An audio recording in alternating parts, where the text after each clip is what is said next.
اعوذ باللہ من الشیطان الرجیم بسم اللہ الرحمن الرحیم۔ ہمارا درس تفسیر قرآن مجید جزء سیوم پارہ نمبر 30 سورہ نبا کے عنوان سے چل رہا تھا، اور میں نے گزشتہ درس میں بہت مختصر گفتگو نبا کے سلسلے میں کی اور یہ عرض کیا کہ نبع عظیم سے مراد قیامت بھی ہے، الگ الگ احتمالات ہیں، قیامت ہے اور امیر المومنین کی ولایت ہے، یا اسی طریقے سے قرآن مجید یا اہل بیت کے اور افراد مراد ہو سکتے ہیں، اور خداوند عالم کی قدرت بھی مراد ہو سکتی ہے، چونکہ جس قدرت کا لوگ انکار کر رہے ہیں اس قدرت کا آگے چل کے تذکرہ بھی کیا ہے۔ آیات خداوندی بھی مراد ہو سکتی ہیں۔ ایک بات اور عرض کر دوں، مجھے نہیں معلوم کہ آپ کے پاس اویلیبل ہے کہ نہیں ہے، متن درسی میں نے گزشتہ درس میں اعلان کیا تھا، بتایا تھا آپ کی خدمت میں، تفسیر شبر ہے، لیکن مطالعہ جنبی کے عنوان سے علامہ ذیشان حیدر جوادی کا جو ترجمہ ہے اور تفسیر حاشیہ کی اس شکل میں، وہ بھی آپ اگر حاصل ہو جائے تو اس کو سائٹ کے متن کے طور پہ، متن جنبی کے طور پر اس کو دیکھ سکتے ہیں۔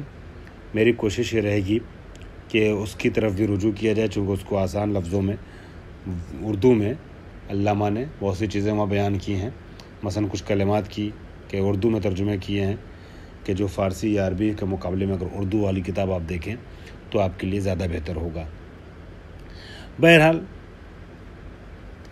میں گفتگو سورہ نبا کی کر رہا تھا، اور میں نے بتایا کہ اما یتساءلون کس سلسلے میں سوال کریں گے۔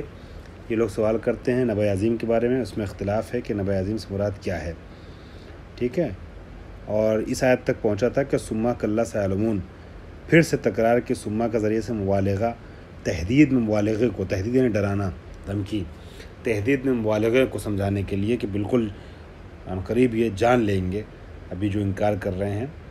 اب کب جانیں گے؟ ٹھیک ہے، پہلی صورت یہ ہے کہ نزع کے وقت جان سکتے ہیں، یہ جب موت، سکرات موت انسان پر طاری ہوتی ہے تو اس کی نگاہوں سے پردے ہٹنے لگتے ہیں۔ بعض روایت میں ایسا آیا ہے، انسان پر جب موت کی سکرات طاری ہوتے ہیں تو انسان مرنے سے پہلے ہی اپنی غلطیوں کو سمجھ لیتا ہے، اور اسی دنیا میں اس کو احساس ہو جاتا ہے کہ ہم غلطی پر تھے، البتہ توبہ کا وقت نکل جاتا ہے، یا بہت سے لوگ ایسے ہوتے ہیں جن کو توبہ کی توفیق نہیں ہو پاتی ہے، جو زندگی بھر عناد اور کفر کی زندگی گزارنے میں مشغول رہے ہیں۔ اور یا تو وثانی فی الآخرت، یا تو آخرت میں یعنی قیامت کے مرحلے میں ان کو احساس ہوگا کہ ہم نے جس خبر کو جھٹلایا تھا وہ خبر آ گئی ہے اور صحیح ثابت ہوئی، جس خبر کے بارے میں نبی نے اور اہل بیت نے بتایا تھا۔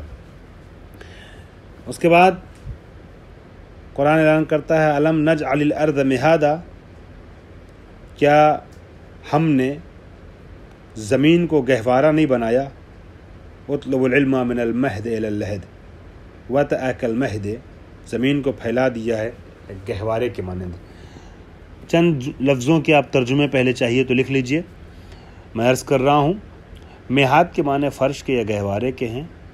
اوتاد کا ذکر جو آگے پہاڑ کے ساتھ آ رہا ہے، میخوں کے اور کیلوں کے ہیں، وتد کی جمع ہے، اور نہج البلاغہ میں مولا کائنات نے اس لفظ کا استعمال کیا ہے الحمدللہ الذی لا یبلغ مدۃ القالون ولا یحصی النعماء العد ولا یؤدی حق المجتہدون الذی لا یدرکہ بعد الہوام ولا ینالہ غوث الفتن الذی لیس لصفۃ حد محدود ولا نعت موجود ولا وقت معدود ولا اجل ممدود الذی فطر الخلائق بقدرتہ ونشر الریاح برحمتہ وخلق الانسان بلطفہ وابتدأ بالصخور میدان ارضہ۔ وابتدأ یعنی کیلیں گاڑ دی، میخیں گاڑ دی، پتھروں کی کیل زمین پہ گاڑ دی، اور اس طریقے سے زمین جو ہے وہ پانی پہ ٹھہری ہوئی ہے، اور اس میں زلزلہ، اس میں تزلزل اور عدم ثبات جو ہے وہ دیکھا نہیں جاتا ہے، اور زمین میں جو ثبات آیا ہے وہ ان پہاڑوں کی وجہ سے آیا ہے۔ تو اوتاد جو ہے وہ وتد کی جمع ہے۔ ثبات کا لفظ اس میں آیا ہے ثباتا، اس کے معنی جو ہے یہ ساباتا سے نکلا ہے، اس کے معنی قط کرنا ہے، کاٹ دینا ہے۔ ٹھیک ہے. اور رات کے وقت جب انسان سوتا ہے تو وہ جو ہے وہ اپنے سارے اعمال سے الگ ہو کر آرام کرتا ہے، یا یہ کہیے کہ سارے اعضاء و جوارح جو ہیں وہ تصرف کرنا یعنی اپنے عمل کرنے سے منقطع ہو جاتے ہیں. اس لیے رات کو صبح کے ساتھ تعبیر کیا ہے. اور سب شدات کا جو لفظ آیا ہے اس سے 7 آسمان مراد ہیں، اور وہاج جو ہے وہ بھڑکتا ہوا اور شعلہ ابھارتا ہوا مراد ہے. ٹھیک ہے. وحج سے نکلا ہے یعنی حرارت اور گرمی، اور یہ سورج کے لیے اس لفظ کا قرآن نے استعمال کیا ہے. معصرات وہ بادل جن کے برسنے کا وقت آ جائے اسے معصرات کہتے ہیں. عصر کے معنی نچوڑنے کے بھی ہوتے ہیں، گویا بادل اپنے سارے پانی کو نچوڑ دیتا ہے اور زمین کے حوالے کر دیتا ہے، نیچے برسانے لگتا ہے. ٹھیک ہے. اور یہاں پر ایک لفظ آیا ہے قرآن مجید میں سجاجن، تو یہ تیزی سے گزرنے والا ہے، اور مراد یہاں موسلادھار تیز رفتار سے بارش جو نازل ہوتی ہے وہ مراد ہے. الفاف ایک سے دوسرے کے لپٹا ہونا ہوتا ہے. لفافہ ہم لوگ اردو میں بولتے ہیں جس میں چیز چھپی ہوتی ہے، لفافہ بند ہوتا ہے، لپٹا ہوا ہوتا ہے. ٹھیک ہے. اور مرصاد جو ہے وہ مہیا کرنے کو، تیار کرنے کو اور آمادہ کرنے کو کہتے ہیں. احقاب جو ہے جمع حقب ہے، اس کے معنی زمانے کے ہے. ٹھیک ہے. اور حمیم جو ہے وہ کھولتا ہوا پانی. ابھی شاید یہی وہ کلمات ہوں کہ جو آج کے ہمارے اس درس میں استعمال ہوں گے. ان کلمات کا ترجمہ آپ کو لکھوا دیا ہے. اب آئیے آیتوں کو پڑھ لیتے ہیں. بہت تفصیل میں ہم نہیں جا رہے ہیں، میں نے شروع سے عرض کیا ہماری بنیاد خلاصے کے ساتھ مطالب کو منتقل کرنا ہے. بہرحال تو قرآن کہتا ہے الم نجعل، اس کے بعد والثانی فی الآخرۃ ثم نبہ علی قدرتہ علی البعث بقولہ، پہلے قیامت کا ذکر کیا ہے اور اس کے بعد اپنی قدرت کا اظہار کرتے ہوئے فرمایا کیا میں نے یہ نہیں کیا، کیا میں نے یہ نہیں کیا، کیا میں نے یہ نہیں کیا. یہ جو آگے اللہ اپنی قدرت کی نشانیوں کو بیان کر رہا ہے، اس کو دیکھتے ہوئے وہ والا احتمال بعض علماء نے دیا ہے کہ یہاں مراد جو ہے خداوند عالم کی قدرت ہے. قدرت خدا کا یہ انکار کرتے تھے. اللہ کہہ رہا ہے تم میری قدرت کا کس طریقے سے انکار کر سکتے ہو؟ کیا اپنے ارد گرد نہیں دیکھتے ہو؟ کیا میں نے زمین کا فرش نہیں بچھایا؟ کیا میں نے پہاڑوں کو کیل بنا کر کے زمین پہ گاڑ نہیں دیا جس کی وجہ سے زمین میں ٹھہراؤ ہے؟ اسی طریقے سے الآخری الم نجعل الارض مہادا، کیا میں نے مہد نہیں بنایا، گہوارہ نہیں بنایا، فرش نہیں بنایا تمہارے لیے زمین کو؟ والجبال اوتادا، اور جبال کو کیا میں نے کیلوں کی شکل میں تبدیل نہیں کیا زمین کے لیے کہ تثبت الارض لئلا تمید باہلھا، اور یہ پتھر ہے جو زمین کو ثابت کیے ہوئے تاکہ زمین جو ہے وہ اپنے اوپر بسنے والوں کے ساتھ بہہ نہ جائے، ابل نہ جائے، پلٹ نہ جائے، کھچاؤ کا شکار نہ ہو جائے. ٹھیک ہے. چونکہ اگر زمین پہ پہاڑ نہیں ہوتا تو اس میں تزلزل آتا، پھر اس میں ٹھہراؤ نہیں رہتا، چونکہ زمین کے نیچے جو ہے وہ پانی ہے.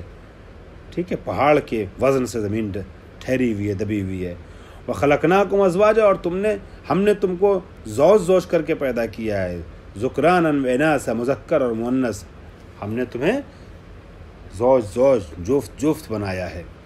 ٹھیک ہے. وَخَلَقْنَاكُمْ أَزْوَاجًا، اور ہم نے تم کو جوڑا بنا کر کے پیدا کیا ہے، اور تمہاری نیند کو آرام کا سامان اور ذریعہ قرار دیا ہے. وَجَعَلْنَا اللَّيْلَ لِبَاسًا، وَجَعَلْنَا نَوْمَكُمْ سُبَاتًا، اور ہم نے نیند کو تمہارے لیے سبات قرار دیا ہے، آرام کے لیے. کیوں آرام؟ کیسے آرام تم کر سکتے ہو آرام؟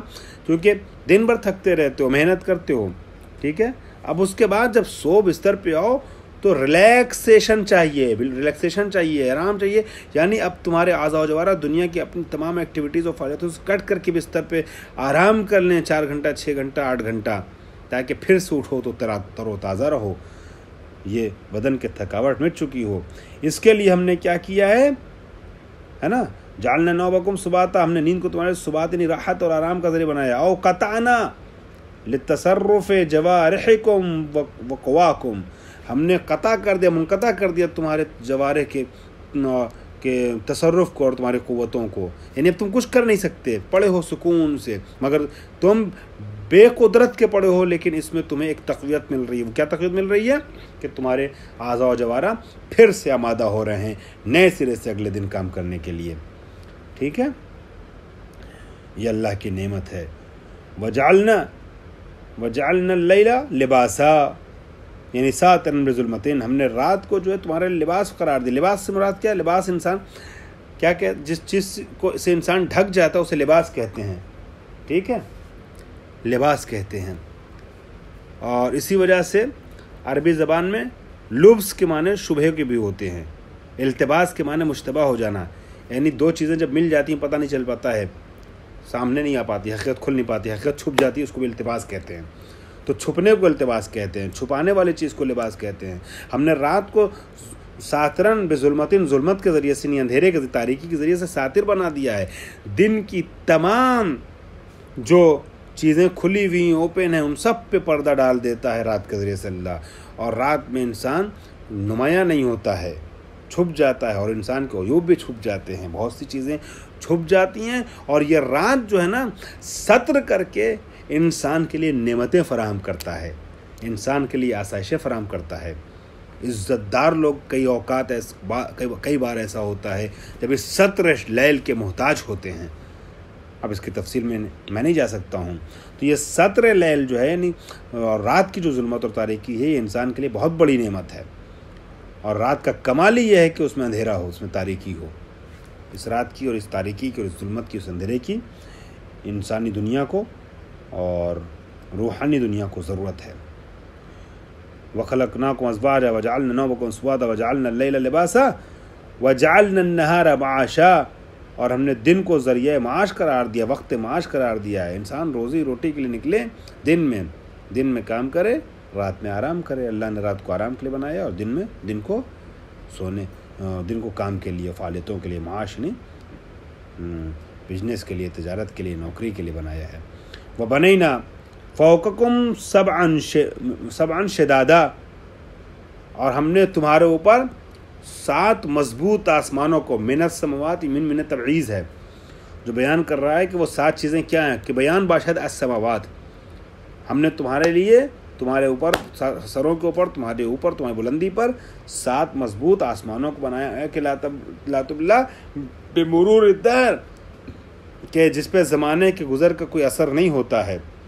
ٹھیک ہے، زمانہ آتا رہتا ہے، جاتا رہتا ہے، لیکن یہ 7 آسمان مضبوطی کے ساتھ تمہارے سر پہ ویسے ہی تنے ہوتے ہیں، ایک مستحکم شامیانے کے طریقے سے جس کو ہم نے بنایا ہے، اور اس شامیانے کو کوئی ڈھانے والا نہیں ہے. اور یہ شامیانہ بغیر ستون کے بنایا ہے.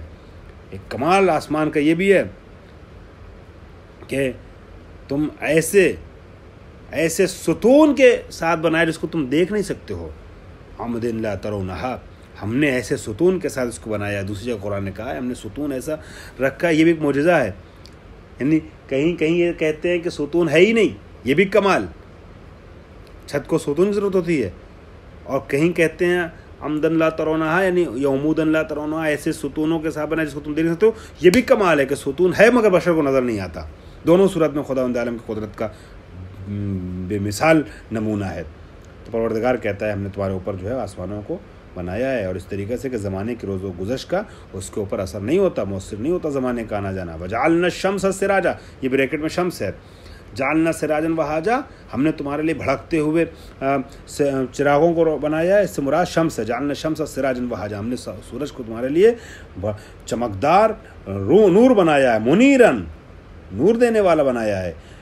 مطلعا للعالمین شدید الحر، کہ جو عالمین کو روشنی دینے والا ہے، بہت زیادہ گرمی والا ہے. تلعلو کہتے ہیں بہت زیادہ چمکنے کو. بی بی فرماتی ہے نا حدیث کے سامنے، صرت انظر الیہ واذا وجهه یتلعلو کان البدر فی لیلۃ التمامی، میں نے دیکھا چادر اوڑھنے کے بعد بابا کا چہرہ 14ویں کے چاند کے طریقے سے چمکنے لگا. تو ہم نے اس سورج کو جو ہے چمکدار بنایا ہے. انشاءاللہ اس کے بعد کی تفصیل آگے عرض کریں گے. وآخر دعوانا الحمدللہ رب العالمین.